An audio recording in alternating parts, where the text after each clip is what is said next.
The first edition of the African Cuisine competition aims to enlighten the world on African food, which for a long time have not been identified.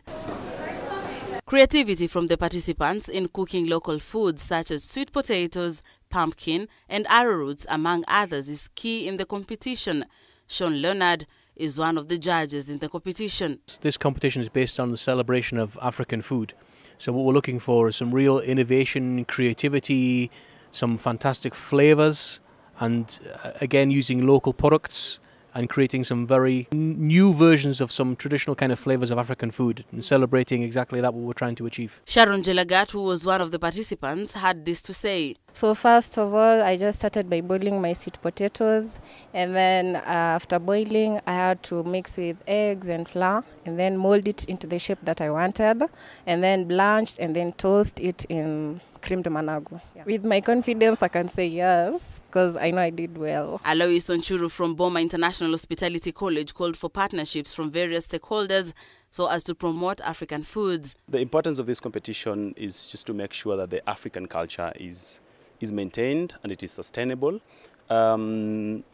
Over time, we've noticed that most of us are actually focusing so much onto other cuisines and forget our own. So the aim of this competition is to bring the African cuisine to the world. Some of the locals were also invited at the event to have a taste of the mouth-watering food. Like we've had matoke, for example.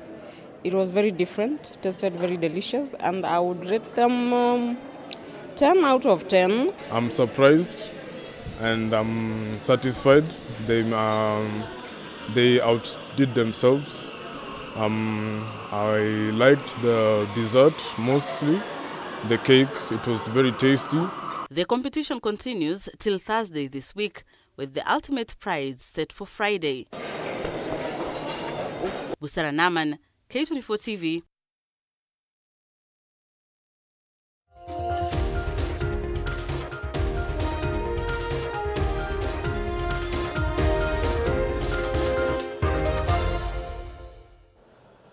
Well, let's now have a look at some business news. National carrier Kenya Airways is looking to invest more airlines to increase efficiency and expand business. Speaking before the National Assembly Committee on the Implementation, KQ CEO Alan Kilavuka hinted at the company acquiring at least 50 new aircrafts in the next 5 years. We were actually in survival mode when we shrank. So I think I had Honorable Makali saying, were you surviving? Yes, we were surviving. That's why we shrank.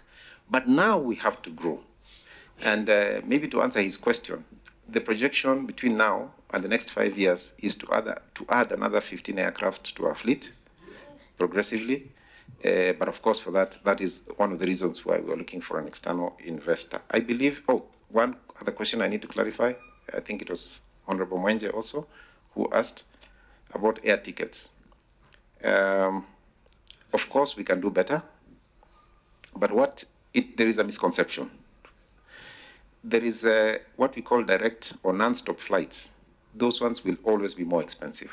Non-stop flights from here to London, from here to JFK, they'll always be more expensive than what we call transit routes. So if you go through Addis or any other place, these ones will be more, because it's a different product. You spend less time and so on. But we can look at it. In fact, the Senate, I was at the Senate last week. They asked this question, and we went live to demonstrate to them. In fact, we used London as an example. And we saw the ticket prices, and ours was the cheapest at that time, because I just wanted to demonstrate to them. Last year, Kenya Airways was the second most efficient airline in Africa, and the 10th most efficient airline in Middle East and Africa. And that is a big deal because it has never been. So yes, there are delays and we have to improve. No question about it. But actually, when it comes to efficiency, airlines across the world have delays. And the reason why you feel it most is because this is our hub. This is where 120 takeoff and landings in this airport. In a move aimed at enhancing interoperability between domestic and international payment systems, Facilitating easier cross-border transactions and increasing the ease of doing business globally, the Central Bank of Kenya has announced that effective today, the Kenya Electronic Payment and Settlement System has been successfully migrated to the ISO 20022 Global Messaging Standard. KEPS, which is Kenya's real-time gross settlement system, is operated by CBK to process large value and time-critical payments. It is the backbone of Kenya's domestic and regional payment transactions. Between 2023 August and August 2024, KEPS processed a total of 5.3 million transactions valued at over 45 trillion shillings for local currency transactions. The migration of KEPS to ISO 222 brings significant benefits, including faster settlement times, streamlined processing, and improved liquidity management for financial institutions.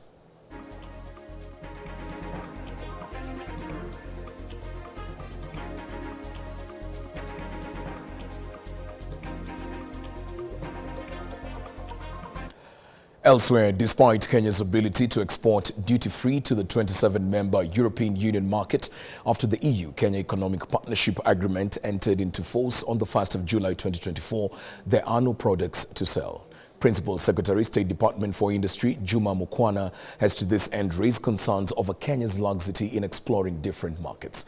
Kenya lags behind Uganda, Tanzania and Ethiopia in terms of export diversification and product mix, steadily losing its market share in the EU, its main market for agricultural exports. Linda Koskei with the details. Kenya lacks products to export, despite several agreements made with different markets across the world. The Principal Secretary of the State Department for Industry, Dr. Juma Mukwana, emphasizes that Kenyan manufacturers need to explore the export market. And as you know, we just concluded the Kenya-EU Economic Partnership Agreement, where you can now export nearly 15,000 products duty-free, quota-free into the 27 EU countries. So that is a market that's already open. What we don't have now is products to export. Kenyans need to ramp up production of goods such as textiles, leather, cotton, and electric vehicles. If you look at leather, our shoes, our bags, our belts, we have a lot of livestock. Kenya has the third largest herd of livestock in Africa after Algeria and Ethiopia. But we are importing shoes. With over 200 exhibitors, including more than 100 manufacturing small and medium enterprises (SMEs) expected to showcase at this year's Changamka Kenya Festival, Kenya Association of Manufacturers acting CEO Tobias Orlando noted that the initiative aims to raise public awareness, support local industries, create job opportunities, and drive economic growth by enhancing homegrown demand for local products. Changamka Festival serves as a critical tool for public awareness, helping Kenyans to understand the importance of buying local and the direct impact it has on the manufacturing industries through job creation and economic growth. The push for global competitiveness is crucial for boosting Kenya's export capabilities. For you to be globally competitive as an industry, you have to be locally competitive. And that is the purpose why we are having our industries to showcase the best that we have in this country. Changamka Festival serves as a critical tool for public awareness, helping Kenyans to understand the importance of buying local and the direct impact it has on the manufacturing industries through job creation and economic growth. Running alongside the Changamka Festival is the Industrialization Conference, a high-level platform that brings together leaders in the government, industry, and academia to discuss the future of manufacturing in Kenya and Africa. Linda Koskei, K24 TV. Industry leaders in the agricultural technology sector have highlighted the urgent need for increased investment, particularly to support women entrepreneurs who are playing a pivotal role in revolutionizing farming practices across the globe. This call was made during the 8th annual learning event hosted by Mercy Corps AgriFin, which focused on driving innovation and growth in digital agriculture.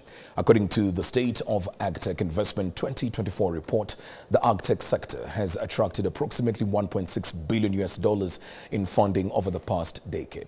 However, experts believe this is not enough to meet the growing demands of the industry. With the Mercycorps AgriFin program, primarily focused on how digital technology and digital solutions can improve the lives of smallholder farmers. Over the last 12 years, we represent an investment of over 50 million from various donors that have looked towards developing solutions, testing solutions, and deploying those solutions at scale.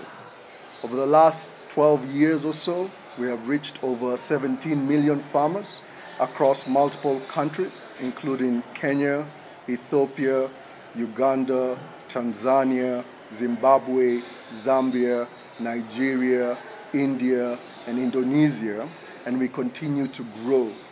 As a program, we do believe that if you develop solutions that focus on key strategic areas like market access for smallholder farmers, that focus on access to financial services and use of those financial services in a healthy way that improves their ability to produce more, the farmers' ability to produce more. In the last decade, we've seen about $1.6 billion going into Agtech, right? And I think with all the caveats about what data we can track, that sounds like a lot of money. It's probably not nearly enough to transform the agricultural, the wider agricultural sector as we want. I mean, we did a very simple calculation to think what could be the financing gap that we need to look ahead for the next decade for. And the current $1.6 billion only funded about 50% of all ag techs that have been started.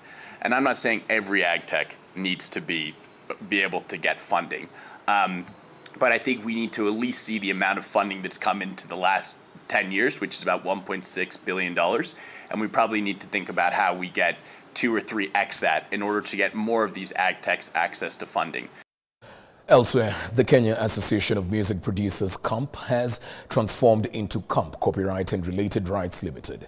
This follows the passing of a resolution during the recent 16th Annual General Meeting held on the 2nd of October 2024. The initiative is critical in enhancing sufficient domestic representation of performers of sound recordings and audiovisual works and will reinforce dedication in supporting this class of right holders and safeguarding their interests.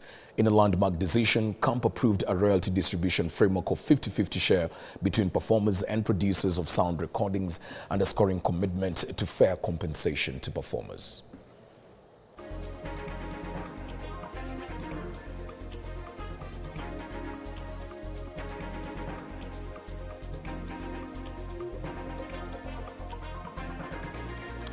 Well, that's just it for business news. We take another break. We'll be back with some sporting action.